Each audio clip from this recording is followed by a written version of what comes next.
দু জায়গা থেকে জিতেছিলেন, নন্দীগ্রাম, ভবানীপুর। ভবানীপুরের বিধায়ক হিসেবে থেকে গেছেন, নন্দীগ্রামের বিধায়ক পদ থেকে ইস্তফা দিয়েছেন। কিন্তু সেই দিন দাঁড়িয়ে তিনি বলেছিলেন যে নন্দীগ্রাম মনে থাকবে, নন্দীগ্রামে তিনি থাকবেন, অর্থাৎ নন্দীগ্রামের সঙ্গে তো আর যে যোগাযোগ, সেই যোগাযোগ কোনোদিন বিচ্ছিন্ন হবে না। গতকাল নন্দীগ্রামে দাঁড়িয়ে সেই একই কথা বললেন যে তিনি বিধায়ক থাকুন না থাকুন, যিনিই বিধায়ক থাকুন, নন্দীগ্রাম তার, নন্দীগ্রামের উন্নতি তার লক্ষ্য।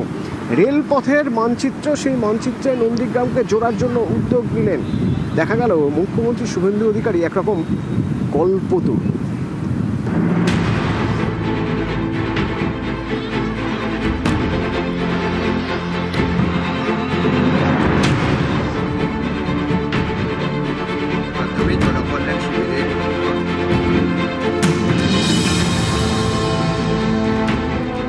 নন্দীগ্রামের মানুষকে রেলে চড়ানোর জন্য জেলা শাসককে নির্দেশ দেওয়া হয়েছে। এখনো যে 6 একর জমি হস্তান্তর বাকি রয়েছে, তার মধ্যে ইতিমধ্যে তিনি 3.5 একর সরকারি জমি রেলকে দিয়ে দিয়েছেন।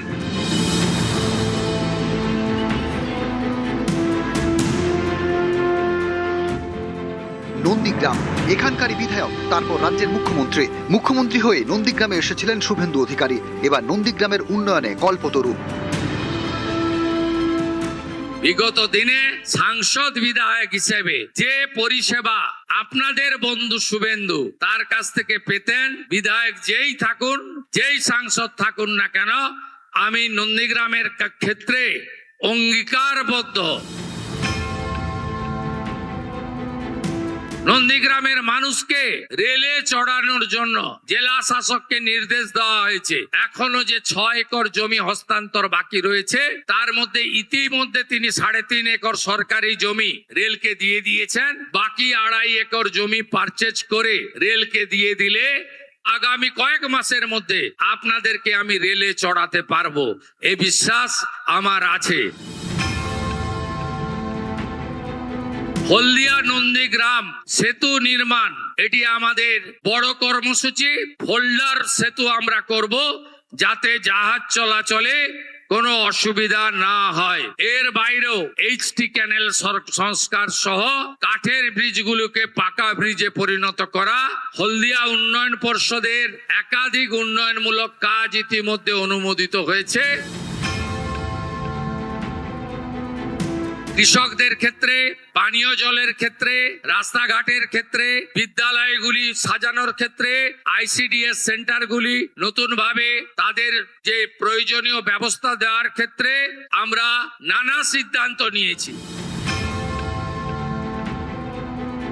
প্রায় 1100-র কাছাকাছি স্থানে জনকল্যাণ শিবির হচ্ছে। এই জনকল্যাণ শিবিরে কেন্দ্রীয় এবং রাজ্য সরকারের 54টি গুরুত্বপূর্ণ স্কিম, যার সরাসরি কল্যাণ বা সুযোগ আমাদের এই রাজ্যের মানুষজন পাবেন। মহিলারা পাবেন, কৃষকরা পাবেন, অসংগঠিত শ্রমিকরা পাবেন, বেকার যুবকরা পাবেন, ছাত্রছাত্রীরা পাবেন এবং সমাজের সমস্ত বর্গ, সমস্ত জায়গার লোকেরা পাবেন। তাদের অত্যন্ত স্বচ্ছতার সঙ্গে এখানে আধিকারিক কর্মচারীরা আপনাদের সহযোগিতা করে নাম নথিভুক্তকরণ করবেন আধুনিক ব্যবস্থাপনার মধ্য দিয়ে। তাই আপনারা এই শিবিরের সুযোগ আপনারা নিন, এটা আমরা চাইব। নন্দীগ্রামের জন্য তিনি একাধিক প্রকল্পের কথা জানিয়ে দিলেন। রেল প্রকল্প থেকে ব্রিজ নির্মাণ কিংবা রাস্তাঘাট, ড্রেনেজ, পানীয় জল প্রকল্প, সবটাই কিন্তু তার গলায় উঠে এলো এবং তিনি রেয়াপাড়ার মঞ্চে দাঁড়িয়ে নন্দীগ্রাম আবেগে শান দিয়ে নন্দীগ্রামের মানুষের জন্য নানান উন্নয়নের কথাও বললেন। ক্যামেরায় পিন্টু সরকারের সঙ্গে সুজিত ভৌমিক, নিউজ 18 বাংলা।